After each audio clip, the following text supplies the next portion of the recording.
শুধু দর্শক মন্ডলী, আমরা এখন ইফতারের জন্য সবাই বসে ইফতার ফলগুলা সেপারেট করতেছি, আঙ্গুরগুলা দেখেন বন্ধুরা, সবাই মিলে ইফতার খাবো আজকে। পরিবেশনা করতেছে আমাদের এনায়েত ভাই এবং আমাদের হাসান উদ্দিন সরকার। আজকে ইফতারে আছে লেবন দিয়ে, রু আফজা দিয়ে শরবত বানানো হচ্ছে। তারপরে এখানে আইটেম আছে সালাদ, এখানে আপেল আছে, অরেঞ্জ আছে, আঙ্গুর আছে, কেলা আছে।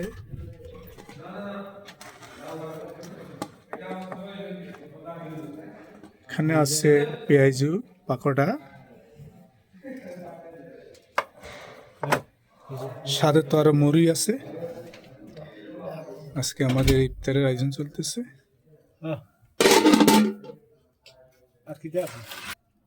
আরো আছে এখানে ছোলাবাজি আছে।